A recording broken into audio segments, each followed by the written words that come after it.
Now, your forecast first, sponsored by Matex Heating, Cooling, and Plumbing. We enjoyed a nice couple of days here across central Illinois. Tonight, a cool night after a warm day.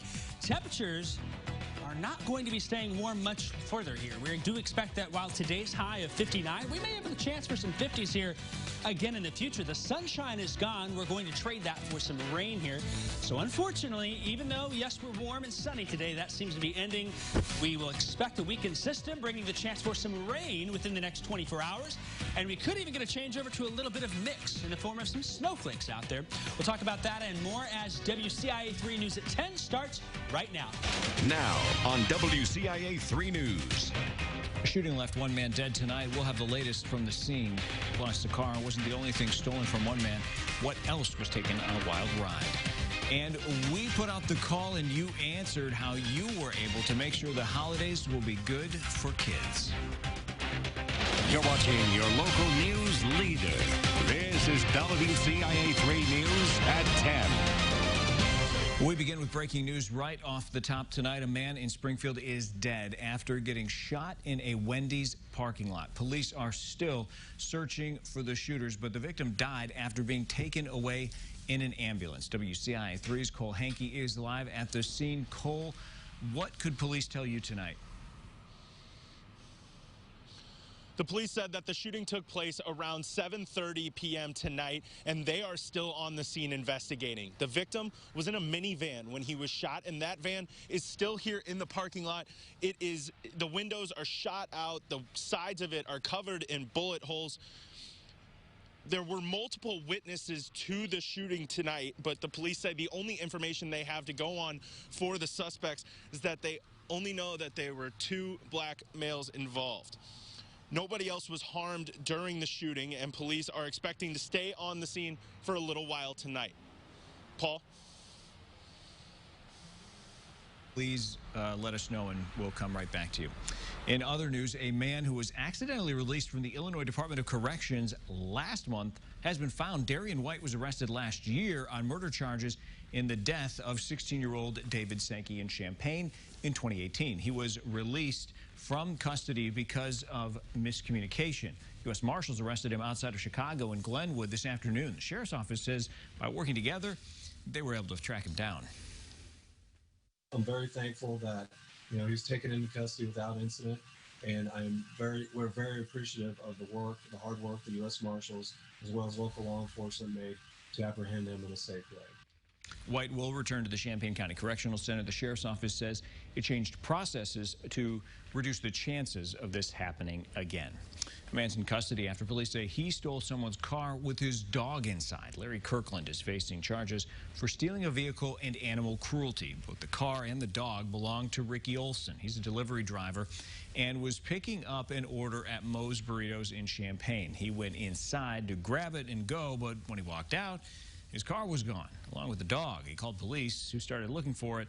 One of the officers got a call on the radio. The dog had been thrown from the car and hit by another car.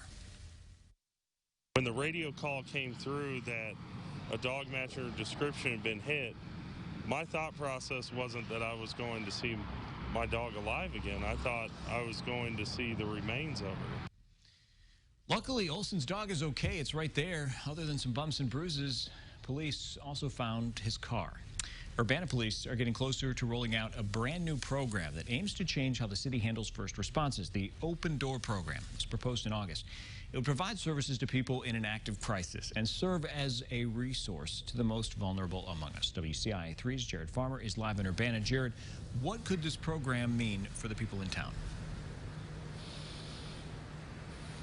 Paul, I spoke with See You at Home about the Open Door program. They say the goal is to ease the workload for police officers in Urbana, as well as introduce a brand new team that is specifically dedicated to handling cases involving mental health issues. They say that the initiative is about building stronger relationships and community trust. The initial proposal for One Door was introduced by Urbana Lieutenant Joel Sanders. In the wake of national protests over police brutality, city leaders and police decided they wanted to explore some options for reform. For years, We have had police officers and mental health advocates and specialists and state's attorneys and others meeting and working to kind of move this program together. The Open Door program will be based in the CU at Home headquarters. It'll evaluate issues related to mental health and substance abuse, as well as establish a new crisis response team that will join police out on calls involving crisis situations.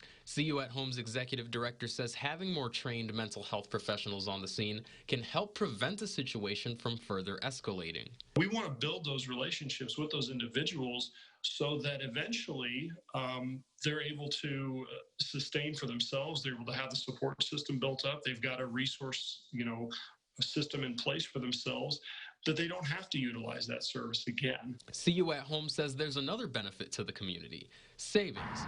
They say with this program up and running, that means less emergency room visits and fewer people spending unnecessary time in jail.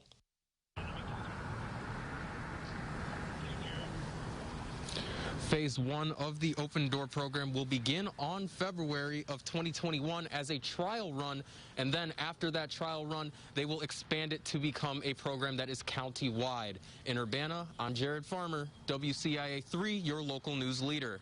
All right, Jared, we'll look forward to seeing that rolled out. Thanks. Now, this one-door program is estimated to cost Urbana up to $2.1 million in the first year, more than $1 million in 2022, and upwards of $2 million each year after that. Here's an update now. The decision as to who won the Macon County Sheriff's race in 2018 may come down to 26 votes. It was decided by a single vote in that original contest.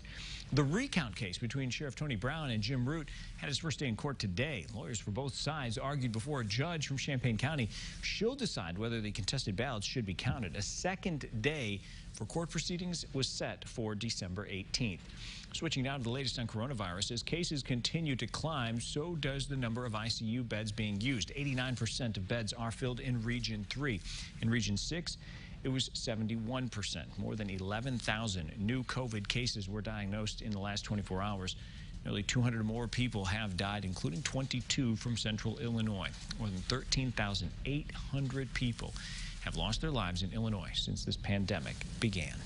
50 counties in the state are set to get the first doses of the COVID vaccine, several in central Illinois. Distribution is based on death rates. The vaccine will eventually go to other counties, but these are considered top priority. Macon County is among them. The vaccines will be given to nurses and people at long-term care facilities first. The goal is to vaccinate 80% of the population. I know throughout our state there has been a significant amount of planning. So I know here in Macon County we are very prepared, not just here at the health department, but throughout our healthcare organization to ensure that we are ready to administer that vaccine as soon as we get it. The state's hoping to get the first vaccines out in the middle of the month. The lights were bright in one town tonight. How they are celebrating the holidays in a new way because of the pandemic. Plus, it was a dream come true for one family, how they landed in our bright spot tonight. And it is the first night of Hanukkah. Some celebrated together in a socially distanced way.